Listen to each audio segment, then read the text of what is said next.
ജയറാമേട്ടന്റെ സ്വന്തം ചക്കിയുടെ ഫുൾ അതും 4 ലുക്കൊക്കെയാണ് ചെയ്തിരിക്കുന്നത്. ചക്കിക്ക് ഏറ്റവും ഇഷ്ടപ്പെട്ടത് ട്രഡീഷണൽ ലുക്കാണ്. മട്സാരി കൊടുത്തിട്ട് ഗുരുവായൂർ അമ്പലത്തിൽ ഞാനൊരു വെഡിങ് കണ്ടിട്ടില്ല. അത് അവരുടെ ട്രഡീഷണൽ വേ ആണ്. ജയറാമേട്ടന്റെ ട്രഡീഷണൽ ലുക്ക് കോസ്റ്റ്യൂമാണ് അവർക്ക് മട്സാരി. 4ന്റെയും ഹെയർ സ്റ്റൈലും ഡിഫറെന്റാ. ഇപ്പൊ ഇന്നലെ ഞാൻ ചെയ്ത ഹെയർ സ്റ്റൈലിന് ആൾക്കാർ പറയുന്നത് ഇത് ആ വെഡിങ് ലുക്കിന്റെ ഹെയർ സ്റ്റൈലാണ്. നോ, എല്ലാം പക്ക. പാർവതി ചേച്ചിയും മാളവികയും കൂടെ ഇരുന്നിരുന്നായിട്ടാണ് നമ്മൾ ചേച്ചി ഇതെങ്ങനെയുണ്ട് ഇതെങ്ങനെ. എനിക്ക് ചക്കിയുടെ വെഡിങ്ങിന്റെ ഈ 4 ലുക്കും ചെയ്തത് is so memorable, life long മെമ്മറിയാണ്. പക്ഷെ കേരള ലുക്ക് എന്നെ അത്ഭുതപ്പെടുത്തി. ഒരുങ്ങി കഴിഞ്ഞപ്പോ ഞാൻ വീഡിയോ എടുക്കടാ, എന്ത് രസമുണ്ട്. ജയറാമേട്ടൻ ഉണ്ടായിരുന്നു ഇപ്പം റെഡി ആവുന്ന സമയത്ത്, ആള് പുറത്തായിരിക്കില്ലേ, കണ്ട സമയത്ത് ആളുടെ ഒരു റിയാക്ഷൻ എന്തായിരുന്നു? എനിക്ക് കണ്ടപ്പം ഞാൻ മനസ്സുകൊണ്ട് നിറഞ്ഞു എന്നാണ് പറഞ്ഞത്. ഫാദർ ടു ബി ആയിരുന്നു. ഇന്ന് ഫാദർ നാരായണിയുടെ അച്ഛനായിരിക്കുകയാണ്. ചേച്ചി എങ്ങനെയുണ്ട് ഇപ്പം അമ്മയായിട്ട്? ചേച്ചിയുടെ ആ ഒരു ഇതിലേക്ക് അഡാപ്റ്റ് ആയി വന്നോ? Very good mother. പാട്ടൊക്കെ പാടി കൊടുക്കാറുണ്ടോ ഉറക്കാൻ? ഞാൻ സ്വന്തമായിട്ട് പാട്ട് ട്യൂൺ ചെയ്ത് എഴുതി പാടുന്നുണ്ട് ഇപ്പം. ചേച്ചി അന്ന് പറഞ്ഞ എനിക്ക് ഓർമ്മ, ചേച്ചിക്ക് ബോയ് ബേബിനായിരുന്നു കൂടുതൽ ഇഷ്ടമെന്ന്. അപ്പൊ ആളിങ്ങനെ പിന്നീട് എന്തെങ്കിലും പറഞ്ഞായിരുന്നോ? ബിക്കോസ് ഞാൻ already she have A baby. അവളുടെ ഫസ്റ്റ് മാരേജിൽ ഒരു പെൺകുട്ടി ഉണ്ട്. അപ്പൊ അതുകൊണ്ടാണ് ഇവൾക്ക് ആൺകുട്ടി, ഒരു പെൺകുട്ടി ഉണ്ടല്ലോ, ആൺകുട്ടീനെ വളർത്താൻ ഒരു കൊതി എല്ലാവർക്കും അങ്ങനെ ഒരു സിറ്റുവേഷൻ ഉണ്ടാവുമല്ലോ. വിയർപ്പ് തുടക്കുന്നതും അല്ലെങ്കിൽ അതുപോലുള്ള വാചകങ്ങളൊക്കെ യൂസ് ചെയ്യുമ്പോൾ ആസ് എ മേക്കപ്പ് ആർട്ടിസ്റ്റ് ചേട്ടൻ എന്താ അതിനോട് റെസ്പോണ്ട് ചെയ്യാറ്? ആർട്ടിസ്റ്റ് ആയാലും ഷൂട്ടിനായാലും ബ്രൈഡിനായാലും വിയർപ്പ് കണ്ടാൽ ഞാൻ പോയി തുടയ്ക്കും. എൻ്റെ അടുത്ത് ഒരാൾ വിയർപ്പ് തുടയ്ക്കാൻ പറഞ്ഞാൽ ഞാൻ ഭയങ്കര സന്തോഷിക്കും. I feel proud to be doing like that. പക്ഷേ അതൊരു തെറ്റാണ് എന്ന് പറയുന്നവരുടെ തോട്ടാണ് തെറ്റ്. വെയിറ്റ് ലോസിന് വേണ്ടി ഒന്നും കഴിക്കാതിരിക്കില്ല വേണ്ടത്. അജ്മി ഫ്രഷ് മെയ്ഡ് റോസ്റ്റഡ് റവ, വലിയ തരികളാൽ സമ്പുഷ്ടമായത്, ഓരോ നിമിഷവും ഉന്മേഷം നൽകുന്നു. അജ്മി ഫ്രഷ് മെയ്ഡ് റോസ്റ്റഡ് റവ, വെയിറ്റ് ലോസിന് ഒരു കാരണം. ഹായ് ഹലോ, എല്ലാവർക്കും വെറൈറ്റി മീഡിയയുടെ പുതിയൊരു ചർച്ചയിലേക്ക് സ്വാഗതം. ഞാൻ Mastani and this is our show Masti with Mastani. So ഇന്ന് എൻ്റെ കൂടെയുള്ള ആളെ നമ്മളിങ്ങനെ പ്രത്യേകം ഇൻട്രൊഡക്ഷൻ ഒക്കെ കൊടുത്ത് വെൽക്കം ചെയ്യേണ്ട ആവശ്യമില്ല. ആക്ച്വലി നമ്മൾ സെക്കൻഡ് ടൈമാണ് നമ്മുടെയൊക്കെ ഫേവറേറ്റ്. ഇപ്പോഴും അന്നും ഇൻസ്റ്റയിൽ ട്രെൻഡിങ് ആയിരുന്നു, ഇപ്പോഴും ഇൻസ്റ്റയിൽ ട്രെൻഡിങ് ആയി പോയിക്കൊണ്ടിരിക്കുന്ന നമ്മുടെ ഭയങ്കര ബിസി ആയിട്ടുള്ള ഒരു മേക്കപ്പ് ആർട്ടിസ്റ്റ് ആണ്. എന്താ പറയാ, 2ാമത്തെ വട്ടമാണ് നമ്മൾ ഇരിക്കുന്നത്. സോ കൂടുതൽ വലിച്ചു നീട്ടി ബോർ അടിപ്പിക്കുന്നില്ല. വികാസ് ഏട്ടാ, വെൽക്കം ടു ദി ഷോ. നമസ്കാരം മസ്താനി. എപ്പോഴും കാണുമ്പോൾ നമ്മൾ നമുക്ക് സംസാരിക്കാനുള്ളത് കുറെ ഇംപ്രൂവ്മെന്റ്സിന്റെ കാര്യങ്ങളാണല്ലേ ഉണ്ടല്ലേ. എന്ന് വെച്ചാൽ അന്നും ട്രെൻഡിങ് ഇന്നും ട്രെൻഡിങ്, ഇങ്ങനെ ഓരോ കാര്യങ്ങൾ ചെയ്തോണ്ടിരിക്കും. നമ്മൾ അത് വന്നിട്ട് ഇന്റർവ്യൂ എടുക്കും. എന്നും ട്രെൻഡിങ് ആവട്ടെ, എന്ന് കാണാലോ. പക്ഷേ ഇപ്പം ആൾക്കാർ നമ്മൾ ഒരു വട്ടം കാണുമ്പോൾ 2ാമത് കാണുമ്പോൾ ആൾക്കാർക്ക് കുറെ ചേഞ്ചസ് ഉണ്ടാവും എന്ന് പറയുന്ന പോലെ അന്ന് കണ്ടപ്പോൾ ഒരു ഫാദർ ടു ബി ആയിരുന്നു. ഇന്ന് ഫാദർ നാരായണിയുടെ അച്ഛനായിരിക്കുകയാണ്. So congratulations. നാരായണി സുഖമായിട്ടിരിക്കുന്നു? സുഖമായിട്ടിരിക്കുന്നു. ഇപ്പം 5.5 മാസമായി. ഇപ്പൊ നമ്മള് കാണുമ്പോഴൊക്കെ റെക്കഗ്നൈസ് ചെയ്യും, ചിരിക്കും. അപ്പൊ ഞാനിങ്ങനെ ബിസി ഷെഡ്യൂൾ കഴിഞ്ഞിട്ട് കിട്ടുന്ന സമയം അവളുടെ കൂടെ ഇരിക്കാനൊക്കെ ഭയങ്കര നമ്മള് എൻജോയിങ് പാരന്റ്ഹുഡ് എന്നുള്ളൊരു സമയമാണിത്. ആണല്ലേ. അന്ന് കണ്ടപ്പോഴും ആ ഒരു എക്സൈറ്റ്മെന്റ് രണ്ടുപേരുടെ ഭാഗത്തും ഉണ്ടായിരുന്നു. സോ ഇപ്പൊ എങ്ങനെയുണ്ട് ഒരു ഫാദർ ആയ ആ ഒരു ലൈഫ്? ഇപ്പം 5.5 മാസത്തെ ആ ഒരു ജീവിതം എങ്ങനെയുണ്ട് ഇപ്പൊ? ഫാദർ ആയത് ഞാൻ എക്സൈറ്റഡ് ആണ് ഇപ്പോഴും. എനിക്ക് അന്ന് കണ്ട അന്നത്തെ ആ ഒരു എക്സൈറ്റ്മെന്റ് ഇപ്പോഴും ഓരോ ദിവസവും ഉണ്ട്. ഞാനിങ്ങനെ ചിലപ്പോൾ ഒരാഴ്ചയൊക്കെ കഴിഞ്ഞിട്ടായിരിക്കും വീട്ടിലെത്തുന്ന, വർക്കിന് പോയി കഴിഞ്ഞിട്ടൊക്കെ. അപ്പോൾ എത്തുമ്പോൾ ഓരോ ഡിഫറെന്റ് ചേഞ്ചസ്, ഈ കുട്ടികൾ ഓരോ ദിവസം വളരും എന്നുള്ളതിന്റെ ഇതാണല്ലോ. അത് കാണാൻ രസമാണ്. ഇപ്പൊ ഇങ്ങനെ ഓരോ പ്രക്രിയകൾ, ഇങ്ങനെ സൗണ്ട്, പുതിയ സൗണ്ട് ഉണ്ടാക്കും, ചരിയാൻ തുടങ്ങി. പിന്നെ കുറെ പേര് എന്നെ പോലെയാണ് ഇരിക്കുന്ന പറയുമ്പോൾ ഞാനിങ്ങനെ നോക്കി, ഞാനിങ്ങനെ ആയിരുന്നു. പക്ഷെ കുറെ പേര് ചേച്ചിനെ പോലെയാന്ന് പറയുന്നുണ്ട്, മൂക്കും ചുണ്ടൊക്കെ. ഒരു റീൽ ഇട്ടില്ലേ, അപ്പം അതിന്റെ കമന്റ്സ് ഫുള്ള് അമ്മേനെ പോലെ, അമ്മയുടെ കണ്ണ്, അമ്മയുടെ ചുണ്ട്, അങ്ങനെയൊക്കെ അസൂയാവും. എനിക്ക് ദൈവം സഹിച്ച ഒരു ആപത്തും ഒരു ബുദ്ധിമുട്ടും ഇല്ലാത്തൊരു കുട്ടി ആവണേ എന്നൊരു പ്രാർത്ഥന ഉണ്ടായിരുന്നു. ഇതുവരെ ഐ ബിലീവ് അങ്ങനെയാണ്. നമുക്ക് ഒരിക്കലും ആരക്കണക്ക് ഇരുന്നാലും ഹെൽത്തി ആയിരുന്നാൽ മതി. നമ്മുടെ ഏറ്റവും ഒരു ട്രെൻഡിങ് ആയിട്ട് ഇപ്പോൾ മറ്റൊരു കാര്യം എന്താണെന്ന് വെച്ചാൽ നമ്മുടെ ജയറാമേട്ടൻ്റെ സ്വന്തം ചക്കിയുടെ ഫുൾ അതും 4 ലുക്കൊക്കെയാണ് ചെയ്തിരിക്കുന്നത്. 4 ലുക്കും ടു ബി ഹോണസ്റ്റ് 4ഉം ഡിഫറെൻറ്റ് ലുക്സും അടിപൊളിയായിരുന്നു. എൻ്റെ പേഴ്സണൽ ഫേവറേറ്റ് ഞാൻ പറഞ്ഞില്ല, റെഡ് സാരിയുടെ ആയിരുന്നു. പക്ഷെ എന്നാലും എല്ലാം നല്ല അടിപൊളി ലുക്സ് ആയിരുന്നു. അപ്പം ആ വിശേഷം എന്തൊക്കെയായിരുന്നു? ഓൾറെഡി പറഞ്ഞു എൻഗേജ്മെൻറ്റും ഫുൾ ഓൾറെഡി അത് ഫുള്ള് ഏറ്റെടുത്തിട്ടുണ്ടായിരുന്നു എന്ന് അന്നേ പറഞ്ഞിരുന്നു. എന്നാലും ഇപ്പൊ മാരേജിന്റെ എന്തൊക്കെയായിരുന്നു പ്രിപ്പറേഷൻസ്, എന്തായിരുന്നു ആ വിശേഷങ്ങളൊക്കെ? അയ്യോ, ആദ്യം തന്നെ പറയാം, എൻഗേജ്മെന്റ് ഒന്നും ഞാനല്ലായിരുന്നു. ഞാൻ മാരേജ് ആയിരുന്നു. എൻഗേജ്മെന്റ് ഒക്കെ ചെയ്തിരുന്നത് കാർത്തികയുടെ വെഡിങ്ങിനായിരുന്നു. അന്ന് പറഞ്ഞതോ മാരേജ് ഞാൻ എടുത്തിട്ടുണ്ടായിരുന്നു. കാർത്തിക വെഡിങ്ങിൻ്റെതാണ്. അന്നും അതൊരു ട്രെൻഡിങ് ആയിരുന്നു. കാർത്തികയുടെ എൻഗേജ്മെന്റ് മുതൽ ലാസ്റ്റ് ഫംഗ്ഷൻ വരെ ഏകദേശം 7 ഫംഗ്ഷനും ഞാനായിരുന്നു കാർത്തിക വെഡിങ്. ഒരു പക്ഷേ ഓർത്ത് നോക്കിയാൽ അറിയാം. അന്ന് പറഞ്ഞത് മാളവികയുടെ മാരേജ് ആണ്. മാരേജ് സീരീസിലാണ് ഞാൻ 4 ലുക്ക് ചെയ്തത്. അതും ഏറ്റവും കൂടുതലും പറയാൻ ഇപ്പം മസ്താനി പറഞ്ഞത് കണക്ക് red sari, mud sari, then golden sari, അത് കഴിഞ്ഞിട്ട് കേരള സാരി, പിന്നെ ഇന്നലെ പാലക്കാട്ട് വെച്ച് നടന്ന ഒരു violet Banaras colour Banaras sari.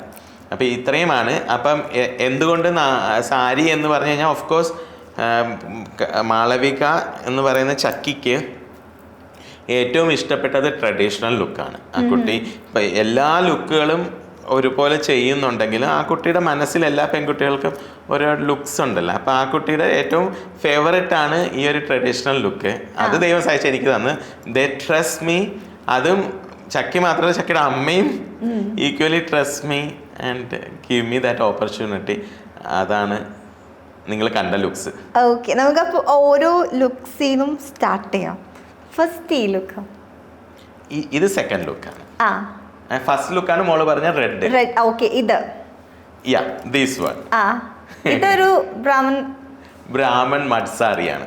Okay, Brahmin ഒരു കാര്യം, ബ്രാഹ്മൺ ലുക്കില് എൻ്റെ അറിവ്, ഞാൻ ഗുരുവായൂർ അമ്പലത്തിൽ വെച്ചിട്ടായിരുന്നു മഡ്സാറി ലുക്ക് വന്നത്.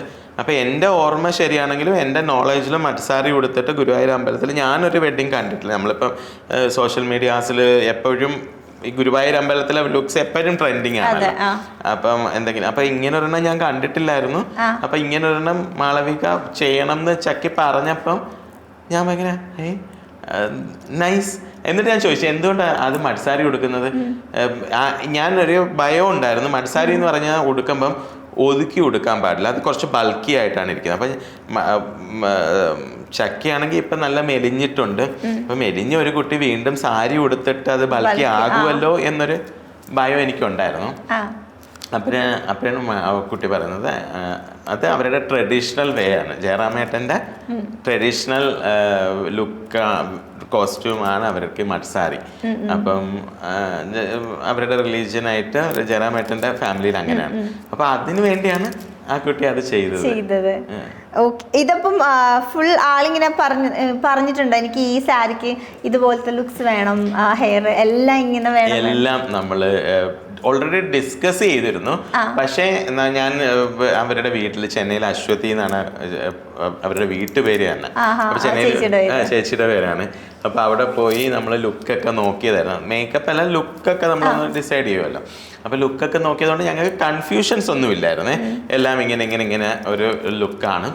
പക്ഷെ എൻ്റെതായിട്ടുള്ള ഫുൾ കോൺട്രിബ്യൂഷൻസിനും അവർ വില്ലിങ് ആണ്. ദേ ട്രസ്റ്റ് മീ. അതുകൊണ്ട് എല്ലാത്തിനും പക്ഷേ സ്കിന്നൊക്കെ ഭയങ്കര വിസിബിൾ ആണ്. അപ്പം ഈ ഒരു മേക്കപ്പ് തന്നെ ഞാൻ ഈ ചക്കിയുടെ 4 ലുക്കിലും നമ്മൾ യൂസ് ചെയ്തിരിക്കുന്നത്. ഇപ്പോൾ ആൾക്കാർ തന്നെ natural makeup, skin tone makeup ഒന്നുമല്ല, അത് സ്കിൻ വിസിബിൾ മേക്കപ്പാണ്. അപ്പം നമ്മളിപ്പം മസ്താനിയുടെ ഫേസിലെ സ്കിന്ന് നമ്മളിപ്പം വിസിബിൾ ആണ്. അതാണ് ലേറ്റസ്റ്റ് ആയിട്ടുള്ള മേക്ക് ഓവർ. മേക്കപ്പിന്റെ ഏറ്റവും ലേറ്റസ്റ്റ് ആയിട്ടുള്ളതാണ് സ്കിൻ വിസിബിൾ. അപ്പൊ നമ്മളുടെ സ്കിന്നിൽ മേക്കപ്പ് ഇട്ടെന്ന് തോന്നാനേ പാടില്ല. അപ്പൊ നമ്മുടെ സ്കിന്നിൽ പോർട്സോ അങ്ങനെയൊക്കെ ഉണ്ടെങ്കിൽ അത് മിനിമൈസ് ആക്കിയിട്ട് നമ്മളിപ്പം ആലിയ ഭട്ടിന്റെ ഒക്കെ ലുക്ക് നോക്കി, ആലിയ ഭട്ടിന്റെ വെഡിങ് ലുക്ക് നോക്കിക്കഴിഞ്ഞാൽ നമുക്ക് അതാണ് ലുക്ക്. അപ്പൊ അതിനെ അന്ന് അവർ യൂസ് ചെയ്തിട്ടില്ല ആ വാക്ക്. പക്ഷെ ഇപ്പൊ അത് പുറത്തായി വന്നിട്ടുണ്ട്. അത് സ്കിൻ വിസിബിൾ. അപ്പം സ്കിന്നിൽ എന്തെങ്കിലും ഉണ്ടെങ്കിൽ അത് കാണാം.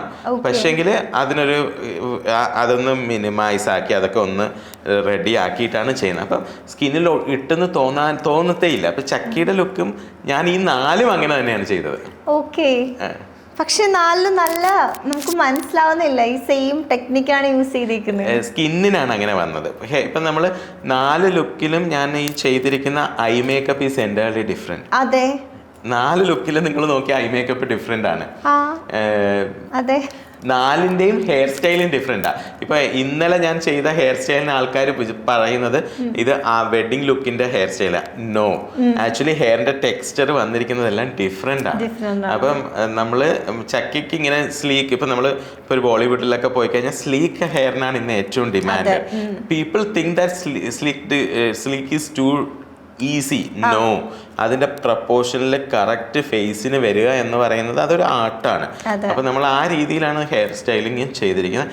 4 മേക്കപ്പ് പോലെ തന്നെ 4 ഡിഫറെന്റ് ഹെയർ സ്റ്റൈലാണ്. ബട്ട് പീപ്പിൾ വിൽ ഒറ്റ നോട്ടത്തിൽ ചിലപ്പോൾ അത് 1-2 ലുക്കിന് സെയിം ആയിട്ട് തോന്നാം. നോ, ഇപ്പൊ മഡ്സാരി ഉടുത്തിരുന്നപ്പോ നമ്മൾ ബാക്കിൽ പഫ് കൂടുതലാണ് മഡ്സാരിക്ക്, ബിക്കോസ് അത് ആ ഒരു പഫ് കണ്ടോ ഫേസിന്. But when it comes to the Kerala sari സ്ലീക്കാണ്. കേരള സാരിക്ക് സ്ലീക്കാണ്. When it comes to yesterday's look, ഈ സ്ലീക്ക് എന്ന് പറയുന്നത് കുറേയും കൂടി നീറ്റാണ്. അപ്പം കാര്യം ഇവിടെ ഞാൻ സിന്ദൂരത്തിനാണ് ഇമ്പോർട്ടന്റ്.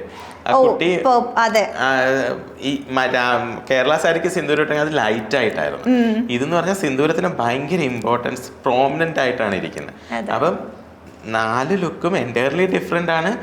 ആൻഡ് എല്ലാം പക്ക പാർവതി ചേച്ചിയും മാളവികയും കൂടെ ഇരുന്നിരുന്നായിട്ടാണ് നമ്മൾ ചേച്ചി ഇതെങ്ങനെയുണ്ട് ഇതെങ്ങനെ വി ഡു ദ ട്രൈ നമ്മൾ ചെയ്യുമ്പോൾ തന്നെ അത് ഡിഫറെൻ്റ് ആയിട്ട് വെച്ച് നോക്കി. അങ്ങനെ ഭയങ്കര ബ്യൂട്ടിഫുൾ ആണ്. ഓൾവേസ് എനിക്ക് ചക്കിയുടെ വെഡിങ്ങിൻ്റെ ഈ 4 ലുക്കും ചെയ്തത് is so memorable. Life long മെമ്മറിയാണ്. ചക്കിയുടെ മേക്കപ്പ് റൂം, ഗ്രീൻ റൂം ഞങ്ങൾക്ക് നല്ല മെമ്മറിയാണ്. പിന്നെ വന്നത് ഈ ഒരു ലുക്ക് അല്ലേ, ഇതാണ് നമ്മുടെ മെയിൻ ലുക്ക്, മണ്ഡപം ലുക്ക്. ഇതിനെ കുറിച്ചിട്ട് ഭയങ്കര ഒരു അപ്രിസിയേഷൻ ആണ്. ഇട്ട കോസ്റ്റ്യൂം, ഇട്ട സാരി, ബ്ലൗസ് സ്റ്റിച്ചിങ്, ജുവല്ലറി, എല്ലാത്തിനും ഒരു അപ്പൊ അതിന് മാത്രം നമ്മൾ ഒരു മെസ്സി ബ്രീഡ് കൊടുത്തു. ഒരു മെസ്സി ഹെയർ ആണ്, അതുപോലെ തന്നെയാണ് മെസ്സി ബ്രീഡ്. ഇപ്പൊ എൻ്റെ ഇൻസ്റ്റാഗ്രാമിൽ അത് വ്യക്തമായിട്ട് നിങ്ങൾക്ക് ആ ഒരു മെസ്സി ബ്രീഡ് കാണാൻ പറ്റും. അപ്പം എല്ലാം കൊണ്ടും ചക്കിയുടെ 4 ലുക്കും, അതും 3 ലുക്ക് ഒരുമിച്ച് ഒറ്റ ദിവസമാണ്. വെഡിങ്ങിന് 3 ലുക്ക് ഒറ്റ ദിവസം, എൻ്റയർലി 3 മേക്കപ്പ് നമ്മൾ ചെയ്യാന്ന് പറയുമ്പോൾ ഞാൻ ഫുള്ളി നമ്മൾ നിന്ന് ടൈം സേവ് ചെയ്ത് ഇട്ടാണ് ഈ ഒരു ലുക്ക് ചെയ്തിരുന്നത്. അപ്പം ഇതിൽ ഏറ്റവും കൂടുതൽ അപ്രിസിയേഷൻ കിട്ടിയത് ഈ ഒരു ടെമ്പിൾ ലുക്കിനായിരുന്നു, കുറച്ചുകൂടി കൂടുതൽ. അതെ അതെ. ഇപ്പൊ 4 ലുക്ക് എന്ന് പറഞ്ഞല്ലോ, ഇപ്പൊ ഞാൻ പറഞ്ഞില്ല എൻ്റെ ഒരു ഫേവറേറ്റ് ലുക്ക് ഇതായിരുന്നു എന്ന്. അതേപോലെ കുറെ എന്തായാലും ഒരുപാട് കമന്റ്സും മെസ്സേജസും എല്ലാം വന്നിട്ടുണ്ടാവും. എന്നാൽ ഏറ്റവും കൂടുതൽ ശ്രദ്ധയിൽ പെട്ടത് ആൾക്കാർ ഏത് ലുക്കിന്റെ ഫാൻ ആയിരുന്നു? ഈ കൂടുതലും ആൾക്കാർ ഇപ്പം ഞങ്ങൾ എൻ്റെ ഇൻസ്റ്റാഗ്രാമിൽ നമ്മളൊരു ഒരു റിവ്യൂ പോലെ ഇടിയിപ്പിച്ചിരുന്നു. അപ്പൊ ഏറ്റവും കൂടുതലും ആൾക്കാർ ഏകദേശം 38% വന്നത് നമ്മുടെ ഈ ഗോൾഡൻ സാരിക്കായിരുന്നു. പിന്നെ എനിക്ക് തന്നെ അത്ഭുതം തോന്നിയ ഒരു ലുക്കാണ്, ഞങ്ങൾ ഒട്ടും പ്രതീക്ഷിച്ചിരുന്നില്ല. കേരള ലുക്കിന് ഇത്രയും ഒരു സെറ്റ് മുണ്ട് ലുക്കിന് ഇത്രയും നല്ല പേര് വരും എന്ന് ഞാൻ വിചാരിച്ചിരുന്നില്ല. സിമ്പിൾ ആയിരുന്നു. അതിന്റെ ഐ മേക്കപ്പിന്റെ വ്യത്യാസം എന്ന് പറഞ്ഞു കഴിഞ്ഞാൽ ഐ ഷാഡോസിന് ഏറ്റവും മിനിമം ഐ ഷാഡോ കാണാൻ പറ്റില്ല, ഐലൈനർ മാത്രമേ ഉള്ളൂ. അപ്പം ഈ ഒരു ലുക്ക് നമ്മൾ വിശ്വസിക്കാൻ പറ്റാത്ത രീതിയിൽ അതിന് ആൾക്കാർ ഏറ്റെടുത്തു. അതെനിക്ക് കാര്യം അതിനകത്ത് നെറ്റിച്ചുട്ടിയില്ല, ഹിപ്പ് ചെയിൻസ് ഇല്ല, ഒരു മാലയും ഒരു കമ്മലും ആണ് അതിനകത്ത് ഉണ്ടായിരുന്നത്. അതും കമ്മൽ എന്ന് പറഞ്ഞാൽ ഈ തോടയില്ലേ റൗണ്ട് ഇട്ട്, അപ്പൊ അത് ഭയങ്കര ബ്യൂട്ടിഫുൾ ആയിരുന്നു. ഇത്രയാണ് നമുക്ക് ആ ഒരു ഇത് തന്നെ. അപ്പം എനിക്ക് പേഴ്സണലി ചോദിച്ചു കഴിഞ്ഞാൽ എനിക്ക് 4 ഒരുപോലെയാണ്. സ്വന്തം കുട്ടിയിൽ ആരെയും കൂടുതൽ ഇഷ്ടം എന്ന് ചോദിക്കുന്ന പോലെ ഒരു മേക്കപ്പ് ആർട്ടിസ്റ്റിന്റെ അടുത്ത് നിങ്ങൾ ചെയ്തതിൽ ഏറ്റവും ഇഷ്ടപ്പെട്ട ലുക്ക് ഏതായിരുന്നു എന്ന് ചോദിക്കുന്നത്. അതുകൊണ്ട് എൻ്റെ അടുത്ത് ഇന്ന് എനിക്ക് ഓരോ കുട്ടികളൊക്കെ ചേട്ടന് ഇഷ്ടം, ചേട്ടന് കേരള സാരി ആണോ അതോ മറ്റും, എല്ലാം എനിക്ക് ഈക്വൽ ആയിരുന്നു. കാര്യം ഞാൻ തന്നെ സ്നേഹിച്ചതാണ് എല്ലാത്തിനെയും. പക്ഷെ കേരള ലുക്ക് എന്നെ അത്ഭുതപ്പെടുത്തി. ബിക്കോസ് ഇത് ഇത്രയ്ക്കും കയറി വരും, അല്ലെങ്കിൽ ഇത്രയ്ക്കും രസമാണ്. ഞാൻ പോലും എൻ്റെ മൊബൈലിൽ നമ്മളൊരു വീഡിയോ എടുക്കുമ്പോൾ ഞാൻ കേരള സാരിക്ക് സമയമില്ല, ഹറിബറി ഭയങ്കര ഹറിബറിയാണ്. അപ്പം ഓക്കെ തീർത്തങ്ങ് വിട്ട് പെട്ടെന്ന് പെണ്ണിന് ഇറങ്ങണമല്ലോ, ചടങ്ങിൻ്റെ സമയമായി. അങ്ങനെ പോയാൽ മതി എന്നുള്ള സമയത്താണ് ഒരുങ്ങി കഴിഞ്ഞപ്പോൾ ഞാൻ എടാ വീഡിയോ എടുക്കടാ എന്ത് രസമുണ്ട്. അപ്പൊ അങ്ങനെ നമ്മൾ ചെയ്ത കുറച്ച് കാര്യങ്ങൾ ചെയ്തിട്ടുണ്ട്. ഇപ്പോൾ ഈ ഒരു സ്ലീക്ക് ഹെയർ സ്റ്റൈൽ എന്ന് പറഞ്ഞല്ലോ, എനിക്ക് ഓർമ്മയുണ്ട് നമ്മളിങ്ങനെ സ്കൂളിലൊക്കെ പഠിക്കുന്ന സമയത്ത് ഇഷ്ടമല്ല ഇങ്ങനെ ഇതെടുത്ത് മുടി കെട്ടാൻ. പക്ഷെ ഇപ്പൊ അതൊരു ട്രെൻഡായി മാറിയിട്ടുണ്ട്. ഈവൻ കല്യാണങ്ങൾക്ക് വരെ ആ ഒരു ഹെയർ സ്റ്റൈലാണ് ഇപ്പോൾ ആൾക്കാർ ചൂസ് ചെയ്യുന്നത്. എനിക്ക് പലപ്പോഴും തോന്നിയിട്ടുണ്ടായിരുന്ന ഒരു കാര്യം. പിന്നെ പറയുകയാണെങ്കിൽ ഇപ്പം എല്ലാ വീഡിയോസും വൈറലായിരുന്നു. അതേപോലെ തന്നെ ഇവരുടെ സാരി ഡ്രേപ്പിംഗ്, അൻവരസ് തോന്നുന്നു സാരി, ആ ഒരു വർക്കിംഗ് എക്സ്പീരിയൻസ് എങ്ങനെ ഉണ്ടായിരുന്നു? നിങ്ങൾ കണ്ടായിരുന്നോ? എന്റെ സ്റ്റാഫല്ലേ. സോറി, എനിക്ക് പുള്ളിയുടെ ആ ഒരു ഇങ്ങനെ കാണിച്ചിട്ട് സാരിക്ക് ഡ്രൈപ്പ് ചെയ്യുന്ന സാധനങ്ങളൊക്കെ കുറച്ചുകൂടി കുറച്ച് ഫാൻസും ഉണ്ട് ആളുടെ ഒരു സാരി ഡ്രൈപ്പിങ്ങിന്. ഞാനാണ് വിളിച്ചത്, എന്റെ സ്റ്റാഫാണ്. ഓ, ചേട്ടൻ വിളിച്ചിട്ട്? അതെ അതെ, ഈ ഫുൾ വർക്ക് എന്റേതാണ്. അപ്പൊ ഞാനാണ് ആൾക്കാരെ സെലക്ട് ചെയ്യുന്നതും. പക്ഷെ നമ്മളെ കേരള ഇപ്പം ഡിഫറെന്റ് ആയിരുന്നു, എല്ലാം ഡിസൈഡ് ചെയ്യുന്നത് ഞാൻ തന്നെയാണ്. എങ്ങനെയായിരുന്നു അപ്പം കേരള ഇപ്പം നമ്മുടെ മഡ്സാരി, അത് നമ്മുടെ ബിൻസി ആണ് സാരി ഉടുപ്പിച്ചത്. ബിൻസി ഇന്ന് കേരളത്തിൽ തന്നെ ഏറ്റവും കൂടുതൽ സെലിബ്രിറ്റീസിന് സാരി ഡ്രേപ്പ് ചെയ്യുന്ന ഒരാളാണ്. അപ്പം ബിൻസി ആയിരുന്നു മഡ്സാരി കൊടുക്കുന്നത്. ഭയങ്കര ഡിഫറെന്റും ഡിഫിക്കൾട്ടുമാണ്.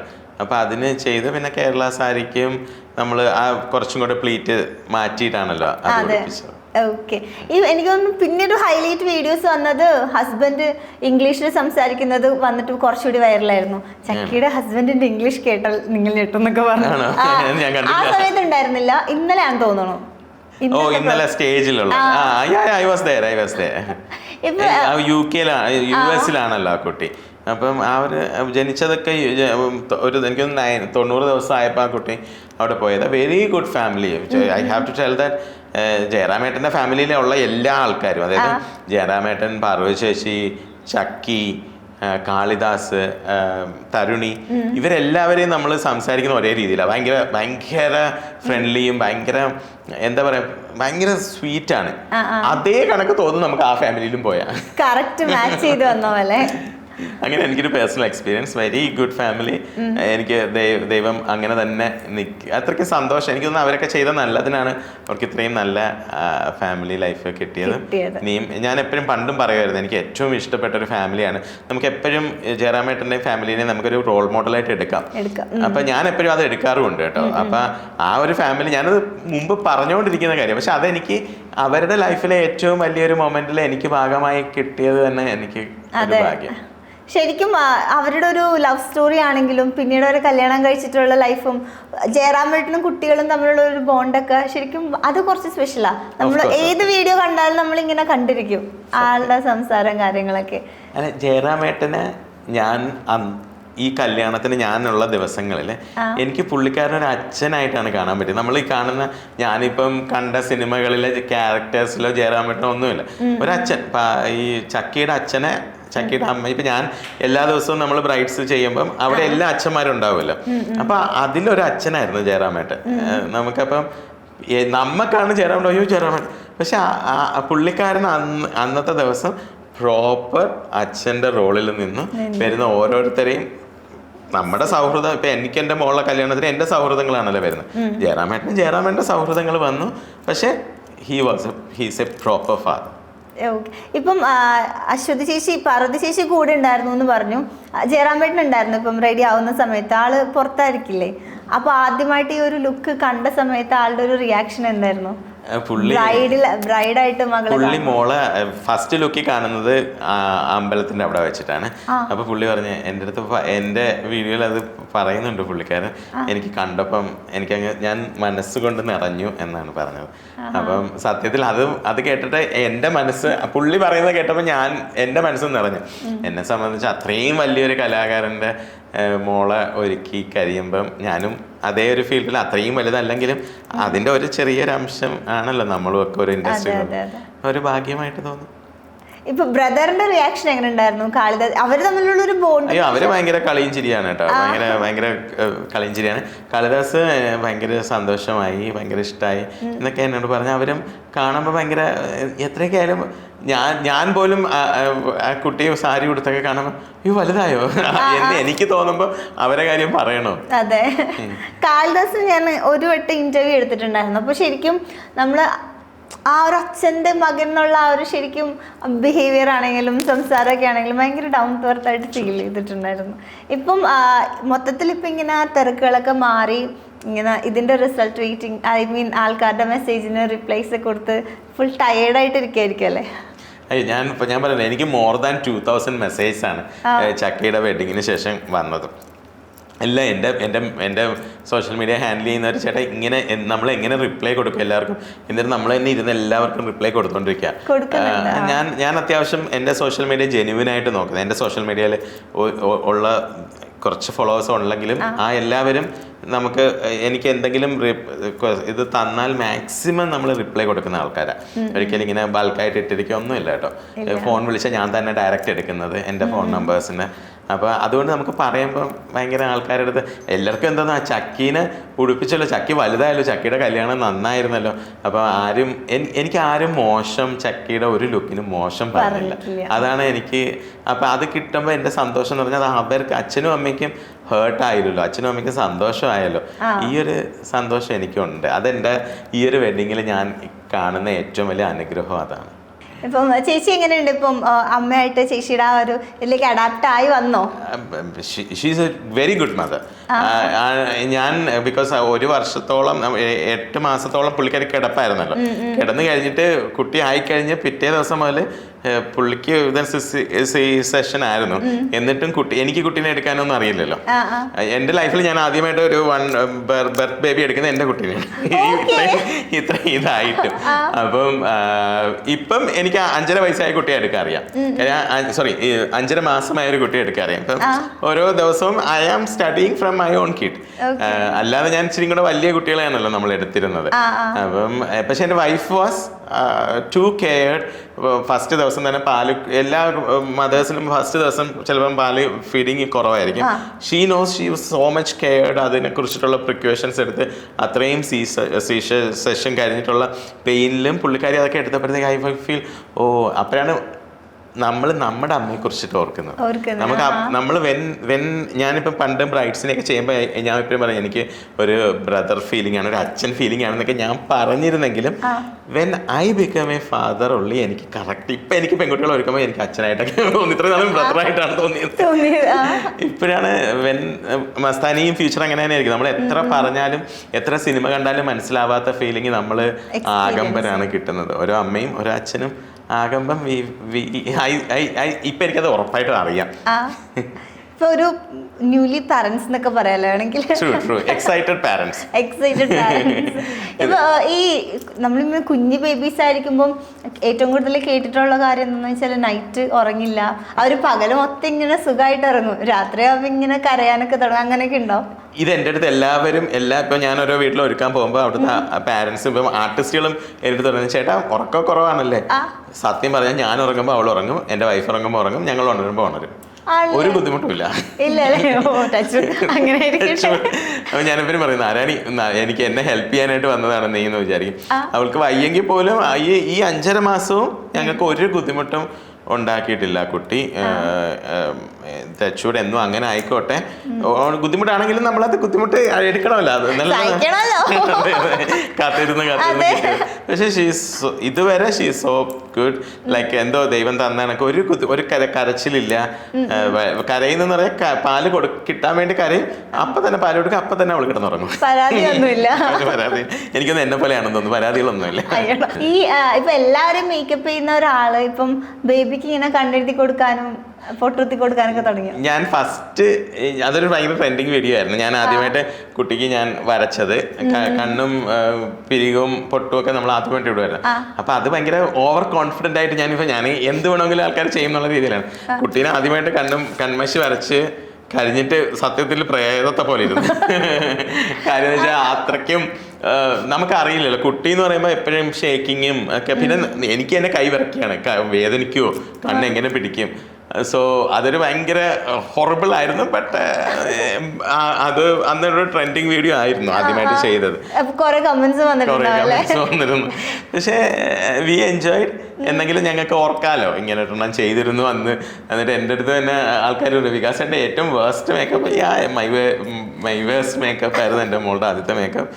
ഓഫ് കോഴ്സ് എല്ലാ ദിവസവും ഇമ്പ്രൂവ് ആക്കാം. തീർച്ചയായിട്ടും ഒരു ദിവസം ഞാൻ നല്ല ലെവലിൽ മേക്കപ്പ് ചെയ്യാം.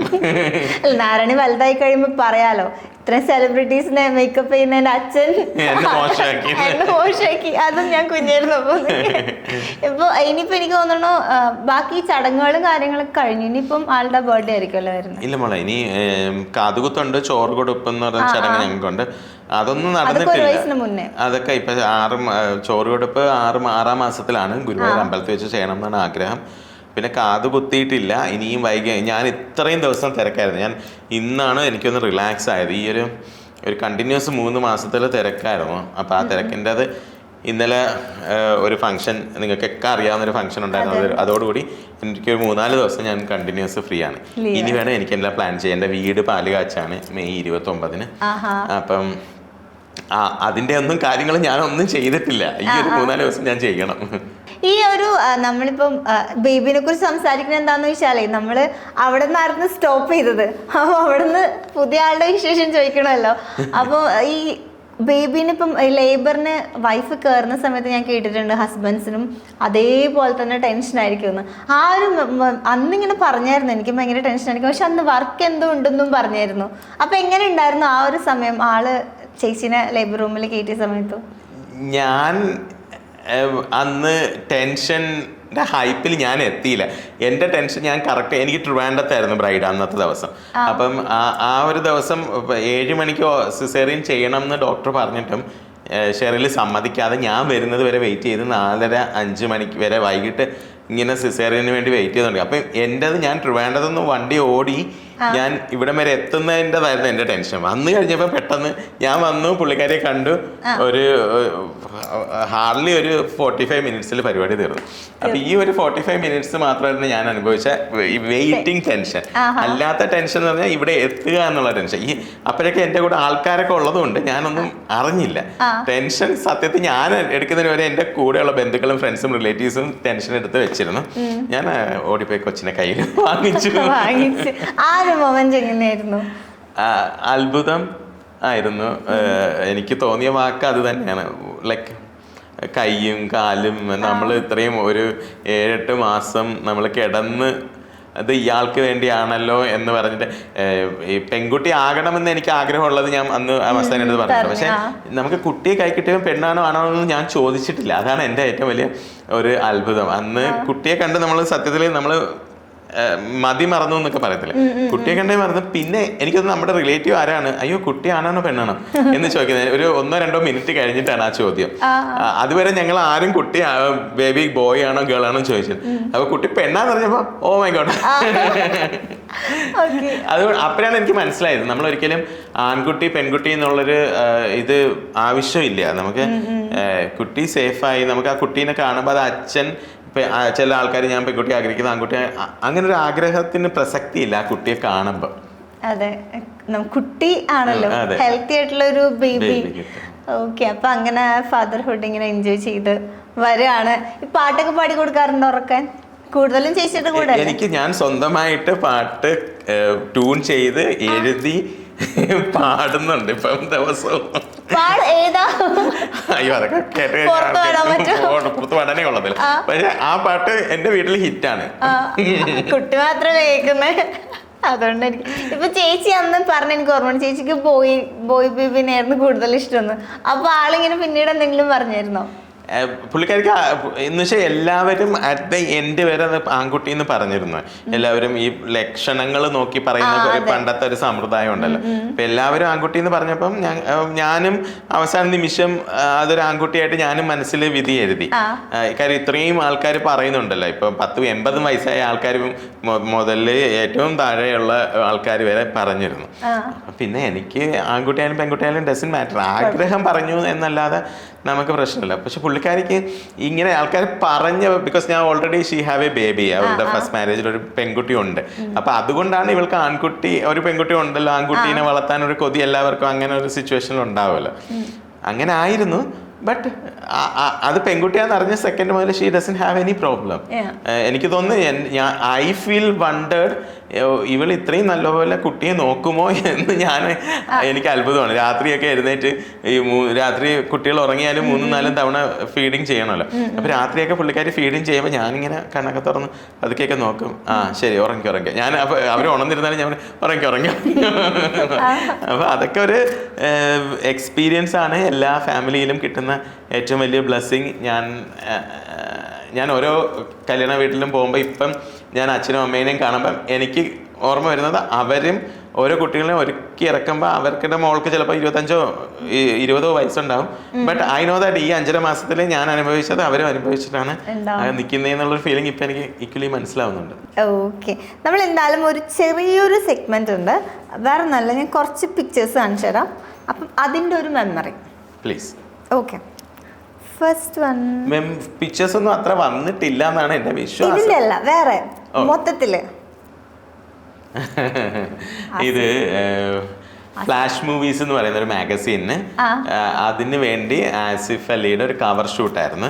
അർഷൽ എന്ന് പറഞ്ഞൊരു ഫോട്ടോഗ്രാഫർ നടത്തിയ ഫ്ലാഷ് മൂവീസ് മാഗസീനിന് തൊടുപുഴയില് എനിക്ക് തോന്നുന്നു മറ്റേ ഒരു മൂവി ഇല്ലായിരുന്നോ പുള്ളിക്കാരൻ്റെ കെട്ടിയോളൻ്റെ മല, അതിന്റെ ലൊക്കേഷൻ ആണെന്നാണ് എന്റെ വിശ്വാസം. ആസിഫ് അലിയുടെ ഒരു കവർ ഷൂട്ടായിരുന്നത്. Okay, next. ഇത് സ്വാസികയുടെ ഒരു ആഡ് ഷൂട്ടാണ്. ഇത് കുറച്ച് ഓൾഡാന്ന് തോന്നുന്നു, കുറച്ച് 3 വർഷം ആവും. കൊറോണ ടൈമിൽ നമ്മളൊക്കെ മാസ്ക് ഇട്ടിട്ട് നിൽക്കുന്ന സമയമാണ്. മാസ്ക് ഫോട്ടോയ്ക്ക് വേണ്ടി മാസ്ക് മാറ്റി നിൽക്കുകയാണ്. ഓക്കെ, ഇത് walking in the moon light എന്നെ ഭയങ്കര കൊച്ചിലെ നമ്മൾ കോളേജിൽ പഠിക്കുമ്പോൾ ഉള്ളതായിരുന്നു. അശ്വതിയുടെ ഏതൊരു മാഗസീനിന് വേണ്ടി കവറായിരുന്നു കേട്ടോ. എനിക്ക് ഭയങ്കര പേഴ്സണലി ഇഷ്ടമായിരുന്നു. She so sweet. നമ്മൾ എന്താ ഹായ് അശ്വതി നമ്മൾ കാണുവാണെങ്കിൽ ഷീ സോ സ്വീറ്റ്. ഇപ്പോഴും ആ walking in the moon light തന്നെയാണ് ഇപ്പോഴും. She looks exactly same.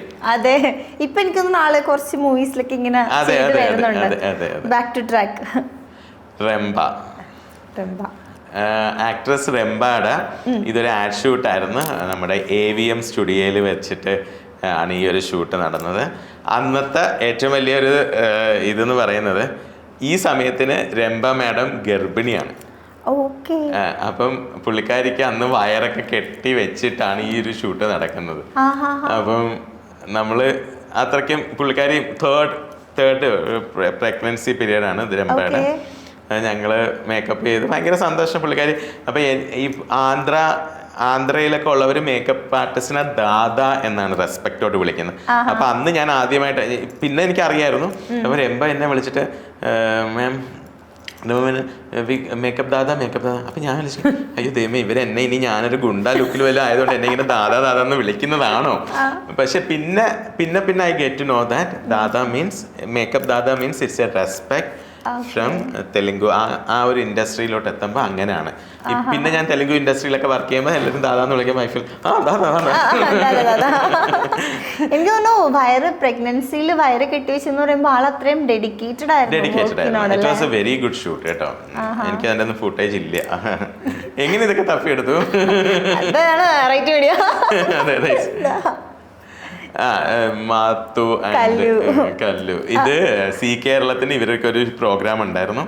അപ്പൊ ആ പ്രോഗ്രാമിന്റെ പ്രൊമോക്ക് വേണ്ടി എടുത്തൊരു ഷൂട്ടാണ് ഇത്. അമൃത സുരേഷിന്റെ ഇതൊരു ഭയങ്കര വൈറൽ ഷൂട്ടായിരുന്നു. അന്ന് ഒരു ഓണം സീസണിൽ നമ്മൾ എടുത്തൊരു ഷൂട്ടാണ്. മിയ ജോർജ് ഒരു ഡിഷ് വാഷിന്റെ അഡ്വർടൈസ്മെന്റ് ആണ്. ഇതെന്റെ കല്യാണം കഴിഞ്ഞതിന് ശേഷം ഒരു 2-3 ദിവസത്തിന് ശേഷം നടന്ന ഒരു ആഡ് ഷൂട്ടാണ്, ഒരു ഫോട്ടോ ഷൂട്ടാണ് മമത മോഹൻദാസിന്റെ. And the costumes everything. ഇത് അരുൺ മാത്യു എന്ന് പറഞ്ഞൊരു ഫോട്ടോഗ്രാഫർ.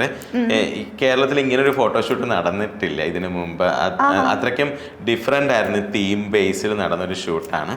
അപ്പോൾ ഈ കോസ്റ്റ്യൂം സ്റ്റൈലിംഗ് എല്ലാം ദുബായിൽ നിന്നാണ് ഈ കോസ്റ്റ്യൂം സ്റ്റൈലിസ്റ്റ് ഒക്കെ വന്നിരിക്കുന്നത് ഈ ഒരു ഷൂട്ടിനായിട്ട്. It was a very beautiful shoot. Okay, she looks like a doll. ആ മേക്കപ്പ് ഈസ് ഡിഫറെൻറ്റ്. ഇത് ഈ മേക്കപ്പ് എടുത്ത് നിങ്ങൾ നോക്കിക്കഴിഞ്ഞാൽ ഈ മേക്കപ്പ് സാധാരണ മേക്കപ്പ് അല്ല. ഒരു 3-4 years ബിഫോർ അതൊരു ഇംഗ്ലീഷ് മേക്കപ്പ്. ഇപ്പം ഐ ഷാഡോസിനൊക്കെ ആയിരുന്നാലും ഭയങ്കര റെഡിഷ് കളറിലാണ് അത് പോകുന്നത്. ഡിഫറെൻ്റ് ഒരു ഹൈ ഫാഷൻ ലുക്കാണത്. നിങ്ങൾ എനിക്കിതിൽ ഏറ്റവും സന്തോഷമുള്ള കാര്യം എന്താണെന്ന് പറയട്ടെ, മസ്താനി ഇപ്പൊ കാണിച്ചതെല്ലാം എന്റെ ഡിഫറെന്റ് കാര്യങ്ങളാണ്. ഇപ്പൊ നമ്മൾ സാധാരണ ഇപ്പൊ എല്ലാവരും കാണുന്നത് എന്റെ ബ്രൈഡൽ ലുക്സ് ആണല്ലേ. താങ്ക് യു, ഇതൊക്കെ എന്നെ വീണ്ടും കാണിച്ചതിലും ഓർമ്മിപ്പിച്ചതിലും. മെമ്മറീസ്. ഇത് Serena, very good friend of mine, എൻ്റെ ഒരു അനിത്യ പോലെ തന്നെ. സെറീന ബിഗ് ബോസിൽ നിന്ന് ഇറങ്ങിയപ്പം നമ്മളൊരു ഷൂട്ട് ചെയ്ത് പരിചയപ്പെട്ടത് അങ്ങനെയാണ്. പക്ഷെ ഇപ്പൊ എന്റെ ഏറ്റവും വെൽവിഷറിൽ ഒരാളാണ്. എനിക്കോട് ഇങ്ങനെ ഷൂട്ട് ചെയ്ത് കുറെ നല്ല സുഹൃത്തുക്കൾ ഉണ്ടായിട്ടുണ്ടല്ലേ. ഇത് എന്താ പറയാ, നമ്മുടെ സ്വന്തം ദുർഗ കൃഷ്ണനെ കുറിച്ച് എനിക്കൊന്നും പറയാനില്ല. എന്റെ മേക്കപ്പിന്റെ ശ്വാസം തുടങ്ങി. എനിക്ക് തോന്നുന്നു ഞാൻ ആദ്യമായിട്ട് മേക്കപ്പ് ചെയ്യുന്ന ആൾക്കാരിൽ ദുർഗയുടെയും എന്റെയും കരിയർ ഒരുമിച്ച് സ്റ്റാർട്ട് ചെയ്തു. Durga is like my makeup box. അതാണ് എനിക്ക് ദുർഗയുടെ വെഡിങ്ങിനായാലും ദുർഗയുടെ ഏത് ലുക്കിനായിരുന്നാലും പലരും എന്നെ ഇവാലുവേറ്റ് ചെയ്യുന്നത് ദുർഗയുടെ മേക്കപ്പ് വെച്ചിട്ടാണ് ഇന്നും. അതന്ന് നമ്മൾ സംസാരിച്ചപ്പോ പറഞ്ഞായിരുന്നു ദുർഗാ കൃഷ്ണായിട്ടുള്ള ഫ്രണ്ട്ഷിപ്പും കാര്യങ്ങളൊക്കെ. ഓക്കെ, ലാസ്റ്റ് വൺ ഇത് ചെയ്ത ഷൂട്ടല്ലേ? അതെ അതെ, എന്റെ ഷൂട്ടാണ്. അഖിൽ മാരാറിന്റെ ഒരു ഫോട്ടോഷൂട്ട് ആയിരുന്നു. ബിഗ് ബോസിന്റെ തന്നെ? ബിഗ് ബോസിന്റെ അല്ല, ബിഗ് ബോസിന് ശേഷം വിന്നർ ആയതിനു ശേഷമുള്ള ഒരു ഷൂട്ടാണ്. ഓക്കെ, നമ്മൾ ജസ്റ്റ് ഒന്ന് എല്ലാവരും ഈ പറഞ്ഞ പോലെ വികാസ് എന്ന് പറയുമ്പോൾ bridal makeup artist, bridal looks ആണ് ഏറ്റവും കൂടുതൽ ആൾക്കാർ കാണുന്നത് സെലിബ്രിറ്റീസിനൊക്കെ. അപ്പം അതല്ലാതെ കുറച്ച് ഡിഫറെൻ്റ് ആയിട്ടുള്ള സാധനങ്ങൾ നമ്മളൊന്ന് എല്ലാവർക്കും കാണിച്ചു തന്നതാണ്. Thank you so much Mastani. കാര്യം ഇതൊക്കെ ഞാനിപ്പോൾ മറന്നുപോയ കാര്യങ്ങളാണ്. ഇപ്പം ഞാൻ തിരക്ക് കാരണം എനിക്ക് ഷൂട്ടുകൾ പലപ്പോഴും എനിക്ക് ചെയ്യാൻ പറ്റുന്നില്ല. അപ്പം ആ ഒരു സമയത്തിന് നമ്മൾ ചെയ്ത ഷൂട്ട്സിനെ കുറിച്ച് ഒക്കെ കാണാൻ പിന്നെ ഞാൻ പ്രതീക്ഷ ഒരു ഫോട്ടോയും കൂടെ പ്രതീക്ഷ അത് വന്നില്ല. ജയറാമേട്ടൻ്റെ ഫാമിലിയുടെ ഒരു ഫോട്ടോ ഉണ്ടായിരുന്നു. ആ ഇച്ചിരി പഴയതാണ് അത്. ഞാൻ വിചാരിച്ചു മസ്താനി ഇത്രയും അടുത്ത സ്ഥിതിക്ക് അത് വരും എന്ന് വിചാരിച്ചു, വന്നില്ല. ഓക്കെ, അപ്പം എന്തായാലും ചെറിയൊരു സെഷൻ ആയിരുന്നു, അതിന് പോയി. ഇപ്പം ഈ ഫോട്ടോ കാണിച്ച സ്ഥിതിക്ക് ചോദിക്കുകയാണ്, ഈ മേക്കപ്പ് ആർട്ടിസ്റ്റ് എന്ന് പറയുന്നത് എസ്പെഷ്യലി നമ്മൾ കഴിഞ്ഞ പ്രാവശ്യം സംസാരിച്ചു, ഒരു പെൺകുട്ടിയുടെ ലൈഫിൽ ഒരു one of the best thing ആണ് മാരേജ് എന്ന് പറയുന്നത്. അതിൽ അവർ കണ്ണ് തുറക്കുമ്പോൾ കാണുന്നത് നിങ്ങളെയാണ് അല്ലെ. അത് രാവിലെ പോയി ചിലപ്പോൾ രാത്രിയെ പോയി നിൽക്കുന്നതൊക്കെ. അപ്പം അത്രയും ഹാർഡ് വർക്ക് ചെയ്ത് അത്രയും ഒരാളുടെ ലൈഫിൽ അത്രയും ഇമ്പോർട്ടൻ്റ് ആയിട്ടുള്ള ഒരു കാര്യത്തിന് അത്രയും ഇമ്പോർട്ടൻ്റ് ആയിട്ടുള്ളൊരു റോള് ചെയ്യുന്ന ആൾക്കാർ നമ്മൾ ബാക്കിയുള്ളവരിപ്പം ചെറുതാക്കി കാണിക്കുക, അല്ലെങ്കിൽ ഈ പറഞ്ഞ പോലെ വിയർപ്പ് തുടക്കുന്നതും അല്ലെങ്കിൽ അതുപോലുള്ള വാചകങ്ങളൊക്കെ യൂസ് ചെയ്യുമ്പോൾ ആസ് എ മേക്കപ്പ് ആർട്ടിസ്റ്റ് അല്ലെങ്കിൽ ഇത്രയും എക്സ്പീരിയൻസ് ഉള്ളൊരു മേക്കപ്പ് ആർട്ടിസ്റ്റ് എന്ന നിലയിൽ ചേട്ടൻ എന്താ അതിനോട് റെസ്പോണ്ട് ചെയ്യാനുള്ളത്? ഒരു മേക്കപ്പ് ആർട്ടിസ്റ്റിനെ ചെറുതാക്കി കാണുന്നത് അത് ഓരോരുത്തരുടെ ഇഷ്ടമാണ്. ഇപ്പോൾ അവരുടെ വ്യൂ പോയിന്റ് ആണ്. ഇപ്പം ഞാൻ മസ്താനീനെ കാണുന്നത് എൻ്റെ വ്യൂ പോയിന്റ് ആണ്. എനിക്ക് മസ്താനി എന്ന് പറയുന്നത് ഒരു ആങ്കറാണ്. I respect your chair. നിങ്ങളാണ് പലരെയും പുറത്ത് കൊണ്ടുവരുന്നത്. ആങ്കേഴ്സ് എന്ന് പറയുന്ന ആൾക്കാർ പലരുടെയും പല കാര്യങ്ങളും പുറത്ത് വരുത്താൻ നല്ല വശങ്ങൾ നിങ്ങൾക്ക് നമ്മൾ തരാൻ പറ്റും, ചീത്തയും ആക്കാൻ പറ്റും. മേക്കപ്പ് ആർട്ടിസ്റ്റും അങ്ങനെ തന്നെയാണ്. ഒരു മേക്കപ്പ് ആർട്ടിസ്റ്റിന് അയാളുടെ നല്ല വശത്തിനെ കൊണ്ടുവരാൻ പറ്റും, അയാളെ ചീത്തയാക്കാൻ പറ്റും. ഒരു മൂവി ആയിരുന്നാലും എത്ര മൂവീസാണ് മേക്കപ്പ് ആർട്ടിസ്റ്റിനെ കൊണ്ടിട്ട് പോയി. ഇപ്പം നമ്മളൊന്നും വേണ്ട, ആടുജീവിതം എന്ന് പറയുന്ന മൂവിയിൽ നമ്മൾ പൃഥ്വിരാജ് എന്ന് പറയുന്ന artist is A brilliant artist. പക്ഷെ അതിൽ എത്രത്തോളം മേക്കപ്പ് ആർട്ടിസ്റ്റിൻ്റെയും കോൺട്രിബ്യൂഷൻ ആ പടത്തിലുണ്ട്. അപ്പോൾ ഒരു മൂവീസിന് ഓരോ ക്യാരക്ടേഴ്സ് വരുമ്പം മേക്കപ്പ് ആർട്ടിസ്റ്റിന് അത്രയ്ക്കും ഇമ്പോർട്ടൻ്റ് ഉണ്ട്. പക്ഷെ അത് ഓരോരുത്തരുടെ കാഴ്ചപ്പാടുകളാണ്. ഇപ്പം പറയുന്ന ഡയറക്ടറിനായാലും ക്യാമറാമാനായാലും തോന്നണം ഇവനെയും കൂടെ റെസ്പെക്റ്റ് ചെയ്യണം, ഇവനും ഒരു പൊസിഷൻ ഉണ്ട്, അല്ലെങ്കിൽ ഇവനല്ലെങ്കിൽ അവർക്കും ഒരു പൊസിഷൻ ഉണ്ടെന്നുള്ളത് അവരവരുടെ മെൻറ്റാലിറ്റിയാണ്. അപ്പം ആ മെൻറ്റാലിറ്റിയോടാണ് എനിക്ക് പ്രതികരിക്കാനുള്ളത്. കൈൻഡ്ലി നിങ്ങളുടെ മനസ്സ് വലുതാക്കൂ. ഇപ്പം എൻ്റെ അടുത്ത് ഒരാൾ വിയർപ്പ് തുടയ്ക്കാൻ പറഞ്ഞാൽ ഞാൻ ഭയങ്കര സന്തോഷിക്കും. കാരണം ഞാൻ ചെയ്ത മേക്കപ്പിനകത്തിരിക്കുന്ന വിയർപ്പ് തുടയ്ക്കാൻ എപ്പോഴും എൻ്റെ കയ്യിൽ പൗഡർ പഫ് എന്ന് പറയുന്നൊരു സാധനം ഉണ്ടാവും. അതെൻ്റെ മൊബൈൽ പോലെ തന്നെ എൻ്റെ കയ്യിൽ എപ്പോഴും എൻ്റെ പോക്കറ്റിൽ അറിയാതെ വരുന്നൊരു സാധനമാണ്. അപ്പം ഈ ഒരു പൗഡർ പഫ് എൻ്റെ കയ്യിലുണ്ട്. അപ്പം ഞാൻ ചെയ്ത ആർട്ടിസ്റ്റ് ആയാലും ഷൂട്ടിനായാലും ബ്രൈഡിനായാലും വിയർപ്പ് കണ്ടാൽ ഞാൻ പോയി തുടയ്ക്കും. അത് ഞാൻ ഇനി എത്ര വലിയവന്നാലും ഞാൻ എവിടെ കണ്ടാലും എൻ്റെ ക്ലയൻറ്റിൻ്റെ മുഖത്ത് വിയർപ്പിരുന്ന ഞാൻ തുടങ്ങി. I feel proud to be doing like that. പക്ഷേ അതൊരു തെറ്റാണ് എന്ന് പറയുന്നവരുടെ തോട്ടാണ് തെറ്റ്. ഒരു ഡാൻസ് കളിച്ചിട്ട് കാശ് സമ്പാദിക്കുന്നു, അല്ലെങ്കിൽ ആക്ട് ചെയ്തിട്ട് കാശ് സമ്പാദിക്കുന്നത് പോലെ തന്നെയാണ് ഞങ്ങൾ ഒരു ചെയ്ത മേക്കപ്പിൻ്റെ വിയർപ്പ് തുടയ്ക്കുന്നതിൽ ഞങ്ങൾക്കുള്ളത്. അതിനെക്കുറിച്ചിട്ട് ആരും പറഞ്ഞിട്ട് ക്രിട്ടിസൈസ് ചെയ്യാൻ കളിയാക്കുന്ന ആവശ്യമില്ല. ഞങ്ങൾക്കത് കളിയാക്കലായിട്ട് തോന്നില്ല. Because it's a part of our job and we are so much proud to be doing that job. ഒരു പെർഫെക്റ്റ് റിപ്ലൈ. എനിക്ക് തോന്നുന്നു എല്ലാ ജോലിക്കും അതിൻ്റെതായ ഒരു മഹത്വവും മാന്യതയൊക്കെ ഉണ്ട്. Give respect and take respect എന്നാണ്. Of course. അപ്പം എന്തായാലും thank you so much once again നമ്മൾ ഇങ്ങനെ ഇരിക്കാൻ സാധിച്ചതിലും അന്ന് സംസാരിച്ചതിനേക്കാൾ പുതിയ പുതിയ വിശേഷങ്ങൾ പങ്കുവയ്ക്കാൻ സാധിച്ചതിലും ഒരുപാട് സന്തോഷം. ഇനി അടുത്ത വട്ടം കാണുമ്പോൾ ഇതിലും കൂടുതൽ വിശേഷങ്ങൾ പങ്കുവയ്ക്കാനുണ്ടാകട്ടെ എന്ന് ആശംസിക്കുന്നു. അപ്പം തിരക്കിനിടയിൽ ഓടി വന്നതിന് thank you so much and all the very best.